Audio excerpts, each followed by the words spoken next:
Good morning, everyone, and welcome back to yet another webinar.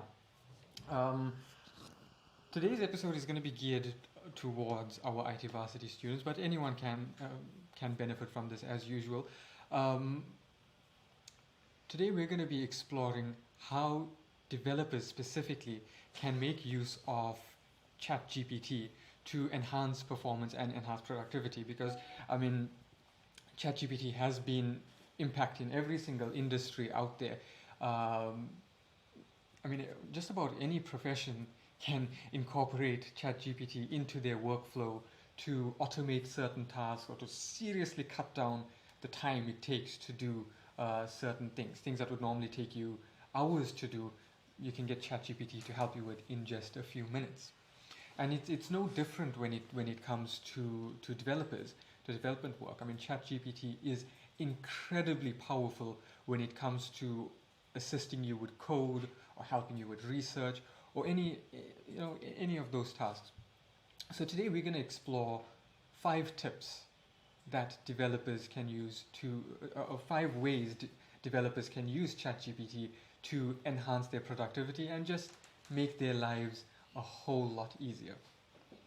So what I find particularly remarkable about ChatGPT is that, yes, it's a language model, but it's not just a human language model. It can write code.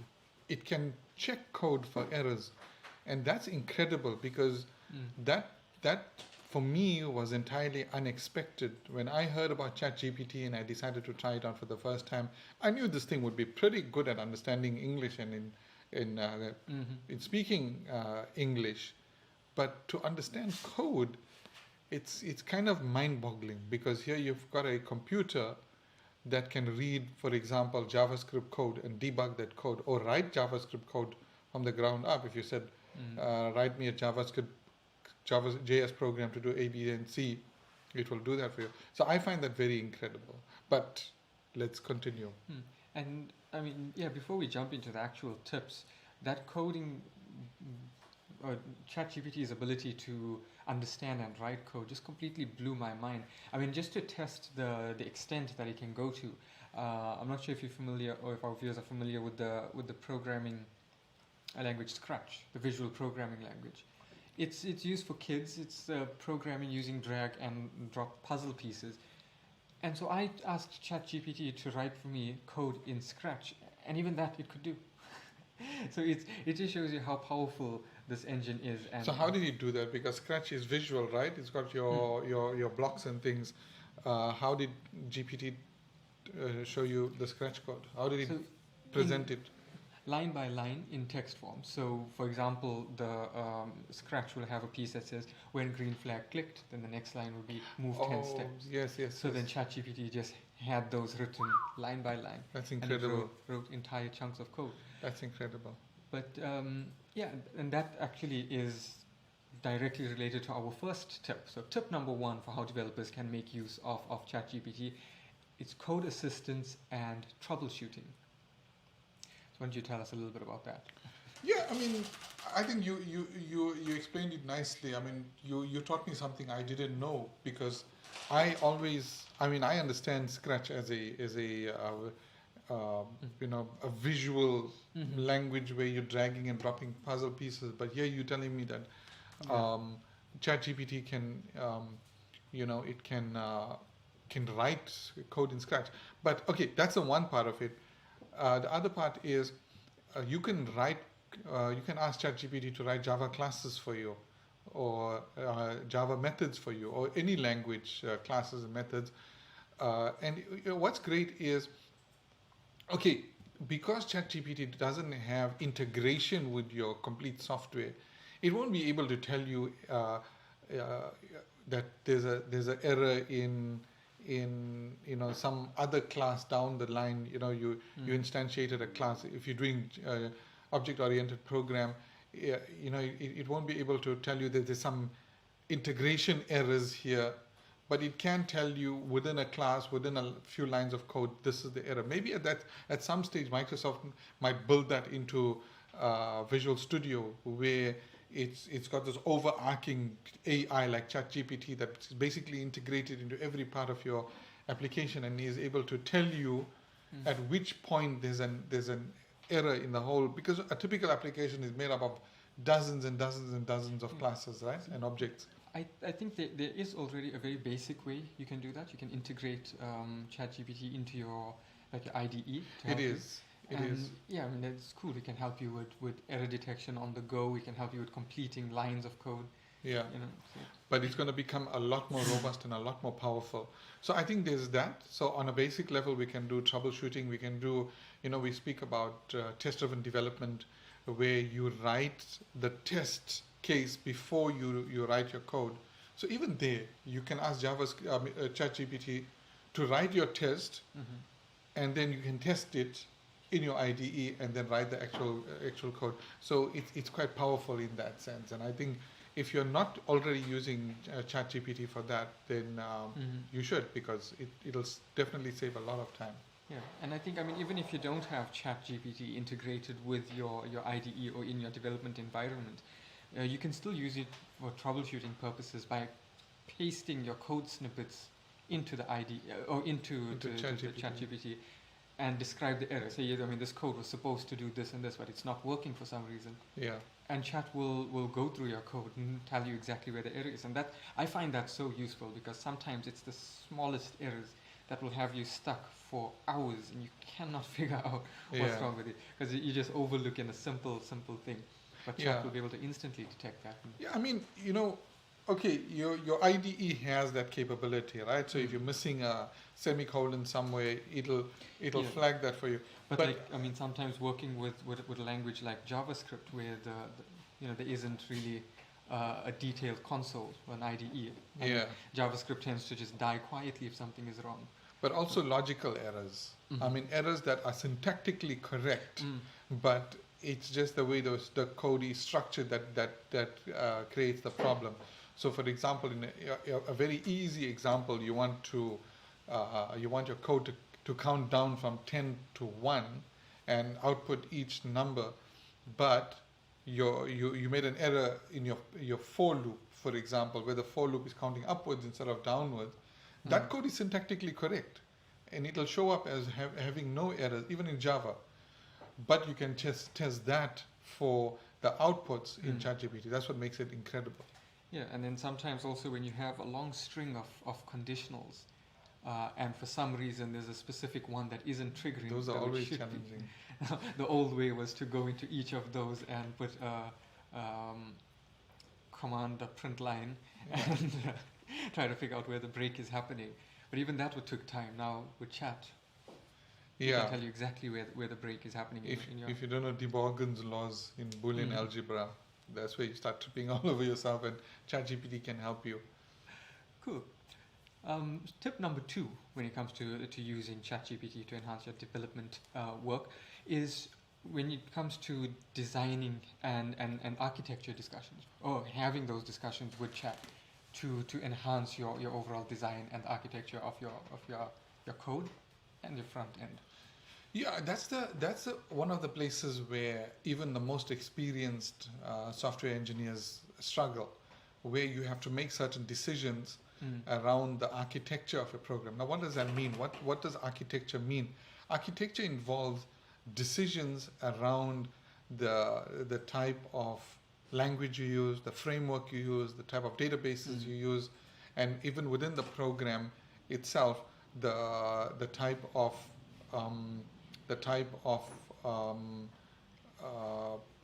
class structures you use. So those are important decisions. Now, here's a good one, right? If you are building an application, how do you know? Which type of database is most suited? A local database. Let's say you're building a mobile app, a local database or a web-based database. Firstly, you have to make that decision. Secondly, should you use a relational database or a NoSQL database? There's another decision that needs to be made. And I think there are times when it's a bit tricky to decide which is the best. You can ask ChatGPT to guide you in that. Also in terms of the framework, the languages that you should be using. Because if you're writing a very basic program, maybe all you need is a PHP script, or Yeah. you're writing a fully fledged RESTful API that's going to be accessible through multiple different platforms by tens of thousands of people. Then obviously you're going to go for something more like Java, Spring Boot, or .NET. But I mean, to help you make those decisions, ChatGPT can be very, very useful in design and in architecture. Design also, when you're programming, there are design patterns that you can use. So ChatGPT will be able to guide you as to which design pattern you should be using. Yeah, and I mean it can also be used for web developers. Let's just say you have a WordPress site and there's a client wants to turn it into an e-commerce site with this feature and that specific feature. There's probably a plugin out there or like a solution out there that you could use. It could take you hours researching manually for the ideal plugin to use, and you could end up choosing the wrong one and then having to go undo everything and try a new one. Now with chat, you have a discussion with chat. You tell it exactly what you're trying to achieve and to suggest the best options for you. And then from there you go obviously look into it a little bit more and that's what and it'll advise accordingly. That's incredibly useful. I think, yeah. I mean, a lot of people that I've engaged with about ChatGPT, they don't realize that it's not just ask a question, get an answer. Ask a question, get an answer. You have in-depth discussions with ChatGPT because it remembers what you're talking about. It remembers the previous prompt. So you can drill in to as much detail as possible. You can ask for corrections on previous responses that Chat gave you. So when it comes to development, you can hone in on exactly what you're trying to do and have Chat provide answers to you. And you have to be patient. You have to learn the prompts. You have to learn how to prompt ChatGPT. Otherwise, it'll just keep giving you variations of the same answer. Right. Okay, so tip number three, and this is learning and exploring concepts, which for development or just about, I think, any other field as well, using chat as a learning tool.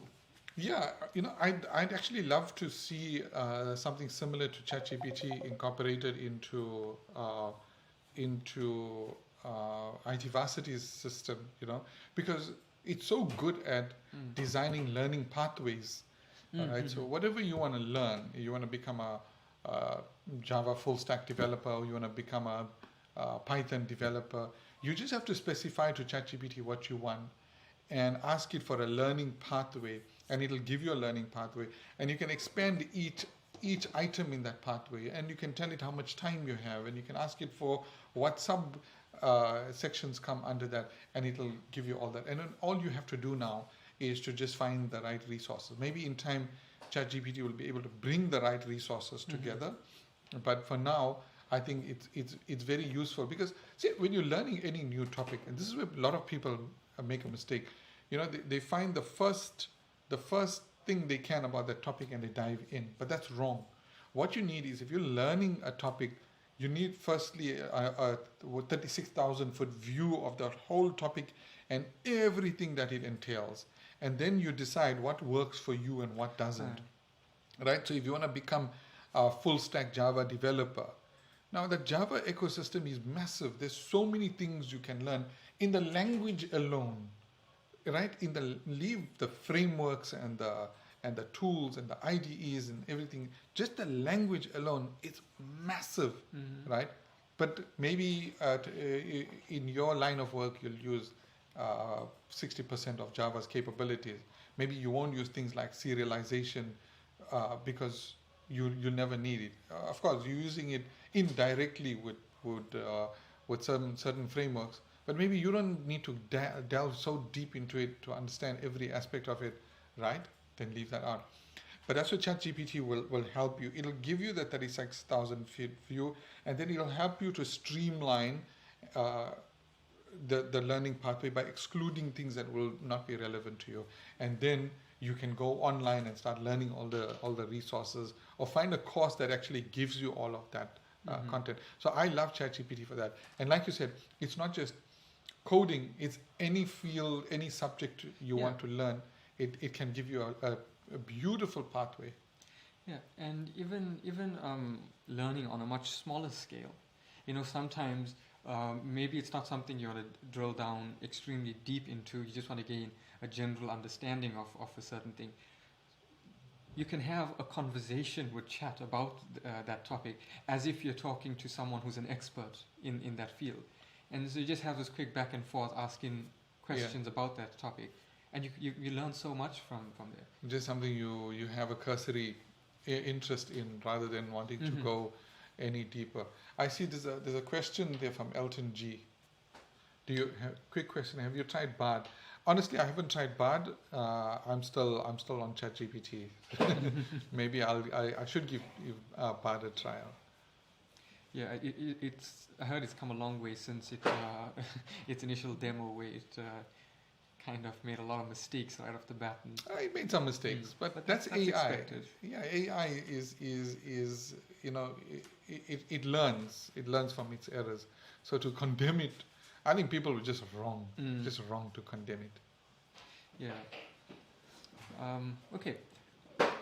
Number 4, our fourth tip for developers: documentation and API exploration. Yeah, so I mean, when you are writing code, one of the most important things is to document your code. Because as much as today, now, at this moment, you know what your code is doing, I promise you, a week down the line, you'll be puzzling to understand your own code, right? So document. Now you can use ChatGPT to help you out with that documentation, right? And it's one of the key skills for becoming a good developer. Documentation, because you're not always, especially if you're working for a company, you're not writing code for yourself, you're writing code for others to read also. And how well you document your code means the next person will be able to read it and commend you as a developer. So chat can help you with that. And I mean, working with other people's code as well.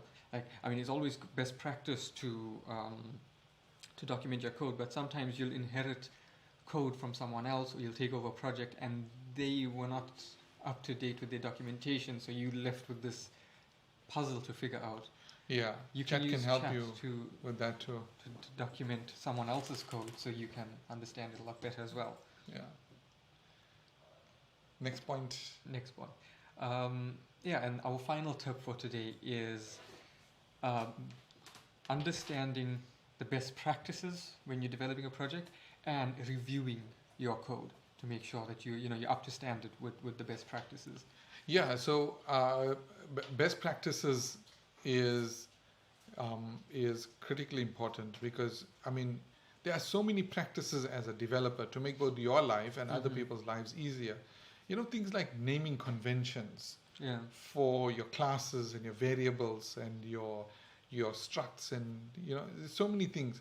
Also your indentations, how you indent your code, and even things like how you structure complex segments of code, like where you mentioned earlier, very complex conditionals, the way those are structured, how you use your brackets, the curly braces, where you place your semicolons. All of those things are important, because a good developer takes pride in his or her code. It takes pride in how that code looks, not just the fact that it works. You don't just write spaghetti code and just use the excuse that it works. So that's another rant of mine, right? I find too many people